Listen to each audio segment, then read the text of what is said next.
Assalamualaikum warahmatullahi wabarakatuh. Kami akan memaparkan pembahasan program dakwah kuliah kerja nyata angkatan 64 unit 58. Sebelumnya terima kasih kepada Bapak Muhammad Ragil Suryoputro selaku DPL 1 dan Bapak Azhar Kurniawan selaku DPL 2 yang telah mendampingi hingga membimbing kami selama perhelatan kuliah kerja nyata daring pada angkatan ini. Judul program yang kami paparkan yaitu pinjaman online dalam pandangan Islam. Kami membahas hal ini karena kami ingin mengedukasi masyarakat mengenai hukum pinjaman online dan mengetahui pentingnya risiko pinjaman online, sehingga masyarakat dapat mengetahui risiko dan hukum pinjaman online dalam pandangan Islam. Hingga masyarakat pun harus tahu kapan pinjaman online disebut halal dan kapan pinjaman online disebut haram. Inilah rangkaian pembahasan permasalahan dari beberapa artikel maupun dari video YouTube. Kemudian hukum pinjaman online hingga penjelasan maupun kesimpulannya. Namun, sebelum itu, izinkan kami untuk memperkenalkan teman-teman dari unit 58.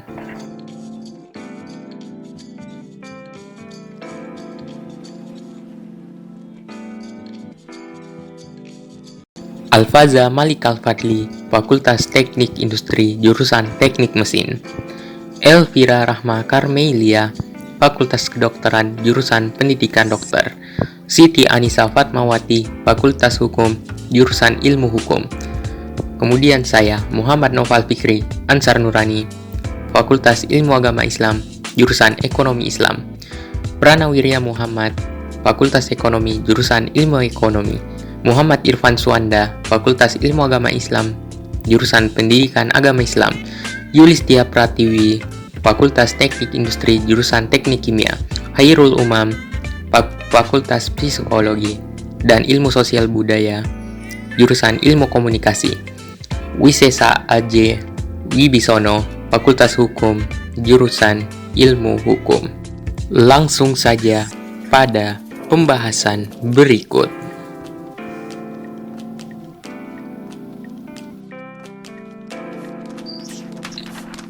Di zaman teknologi seperti saat ini, semua hal terasa serba mudah.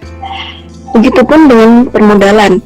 Jika dulu masyarakat Indonesia sangat sulit mendapatkan pinjaman, kini untuk mendapatkan pinjaman uang begitu mudah. Salah satu yang memudahkan ialah adanya platform penyedia jasa pinjaman secara digital atau biasa disebut sebagai pinjaman online atau pinjol. 2 tahun terakhir banyak orang membicarakan fintech. Terlebih tahun ini, Otoritas Jasa Keuangan atau OJK menargetkan paling tidak 75% dari populasi orang dewasa di Indonesia bisa mengakses layanan institusi finansial. Dan masyarakat pun semakin beramai-ramai memanfaatkan jasa fintech untuk mencapai tujuan finansialnya. Banyak masyarakat yang menggunakan pinjaman online sebagai solusi dari permasalahan keuangan. Seperti beberapa berita yang ada di sini, yaitu dari website Kementerian Keuangan Republik Indonesia dengan judul artikel "Menyikapi Pinjaman Online, Apakah Anugerah atau Musibah?". Selanjutnya, memahami pinjaman online yang aman dan legal. Jangan kredit yang mudah secara online yang tengah marak, namun juga timbul permasalahan atau banyak kasus karena pinjaman online ini. Lalu bagaimana hukum pinjaman online? Hukum pinjaman online memiliki kedudukan yang sah dari segi hukumnya, sehingga tidak semua pinjaman online dapat dipukul rata sebagai penyedia layanan yang mendapat stigma negatif oleh masyarakat Indonesia. Pinjaman online itu sah karena sudah ada UU ITE, pinjamannya sah dan pinjaman online juga menurut hukum finansial nasional adalah sah. Untuk selanjutnya, hukum pinjaman online dalam pandangan Islam.